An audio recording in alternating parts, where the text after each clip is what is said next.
செவ்வாய் லக்னத்துக்கு 3ஆம் இடத்துலையும் ராசிக்கு 3ஆம் இடத்துலையும் செவ்வாய் இருந்ததுன்னா கண்டிப்பாக பார்த்தீங்கன்னா அவங்க வந்து நட்புக்காக நண்பர்களுக்காக அப்படின்னு மெழுகுவர்த்தியை உருகுவாங்க. அந்த மேக்சிமம் இவங்க வந்து பார்த்தீங்கன்னா இவங்களை சார்ந்து பிடிவாதமும் அதிகமாக இருக்கும். உங்களுக்கு பிடிவாதமும் அதிகமாக இருக்கும். இளைய சகோதரிகள்கிட்டையும் சரி, நெருங்கிய நண்பர்கள்கிட்டையும் சரி, ஒரு விஷயம் வேணும் அப்படின்னா அது உடனடியாக வேணும் அப்படின்னு ரொம்ப அவசரப்படுவாங்க.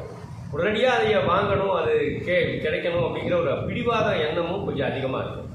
ஆனால் மேக்சிமம் இந்த லக்கணத்துக்கு 3ஆம் இடத்துல செவ்வாய் பகவான் இருக்குது அப்படின்னா அதுலேயும் 3ஆம் பாவ உபநட்சத்திராதி கேள்வியில் 3ஆம் பாவ உபநட்சத்திராதியா செவ்வாய் பகவான் அமைஞ்சிட்டாரு அப்படின்னா நட்புக்காக இளைய சகோதரிகளுக்காக தன்னை மெழுகுவர்த்தியாக உருக்கி கொண்டு அவர்களுக்காகவே வாழக்கூடிய ஒரு அற்புதமான ஒரு ஜாதகர்கள் இவங்க இந்த 3ஆம் இடத்துல செவ்வாய் தான்.